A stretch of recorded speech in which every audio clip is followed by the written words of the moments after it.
Hello my artsy friends! Today we're going to be stitching a spooky floral skull. Let's get started.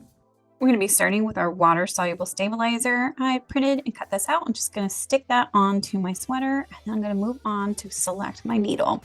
So I'm using one that's a little bit sharper to go through the stabilizer, and then I'm going to put my handy-dandy needle minder here, and I have my threader as well.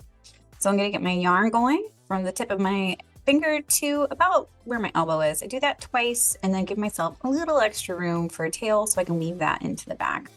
So I'm going to double knot this, and then I'm going to get started with our first stitch.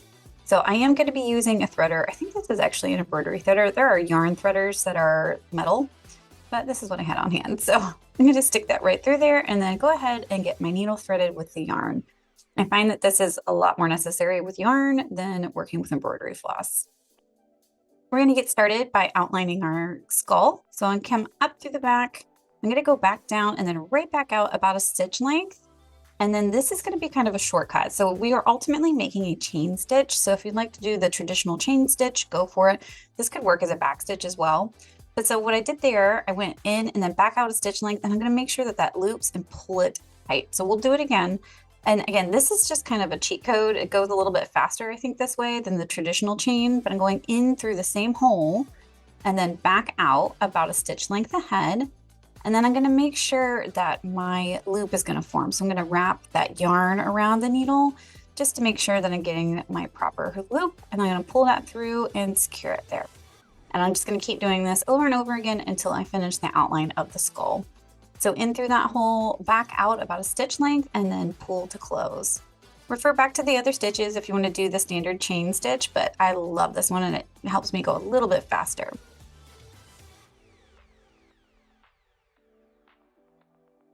Next, we're going to start working on the petals. So these are lazy daisies. So these are just detached chain stitches. So up through the back, down through the front, creating a loop. And then I'm going to come up at the top of that petal. I'm going to make sure that my loop goes over my needle here. So I'm going to be catching it.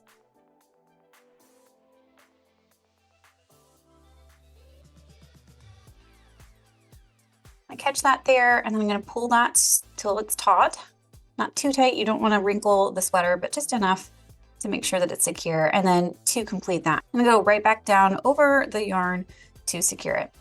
So that's our first petal. I am gonna come back up through the middle. You do not have to do this. You can leave them as open loops, but I decided I liked filling them. So I came up through the middle and then right back down, right at the start of where we secured that. And it just kind of fills in the petals a bit. If you want a little more color, feel free to do that. If you like the open loop, leave it as is. I'm going to go around and finish these, and then I'll meet you back for some French knots.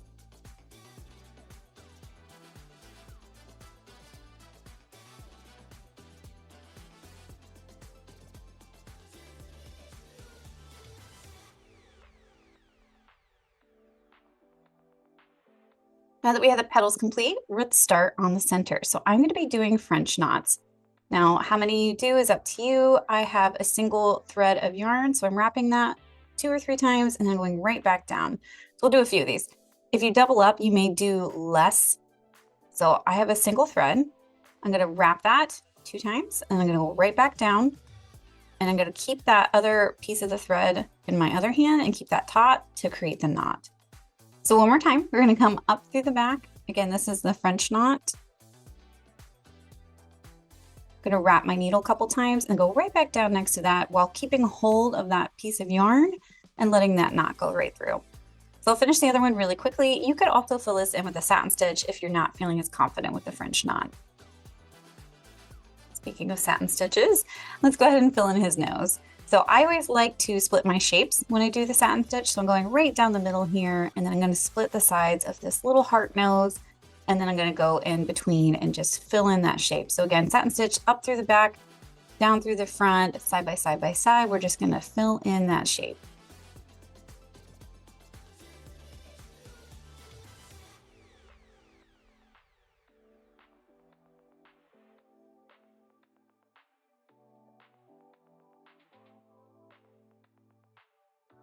Now for this one, I did go at a little bit of an angle. I wanted to make sure that I got more of that heart type of shape, but feel free to fill this in however works best for you.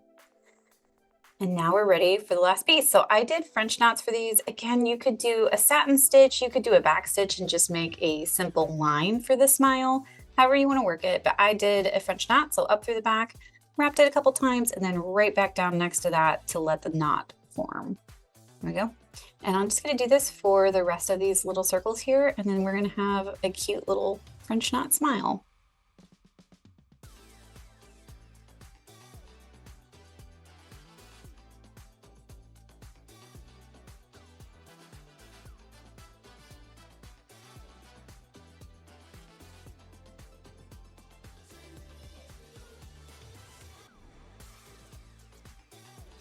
And lastly, we're going to wash off that stabilizer. So again, we've used that water-soluble stabilizer. So I'm just going to soak this. I did put it face down and let it soak overnight, and then we're all done. Check it out. Key takeaways. Always, always, always wash your garment or fabric before stitching. Use the colors and stitches that best reflect your style. To avoid dark lines, be sure to dissolve the water-soluble stabilizer completely. This may mean soaking it overnight. Leave a long enough tail that you're able to weave on the back of your garment and use a whip stitch technique to secure. For a soft backing and to reduce thread pulls, try adding the sulky tender touch to the back of your garment. Wash inside out in a delicates bag to prevent damage. Laying flat to dry will also help. Happy stitching! I'll see you in the next lesson.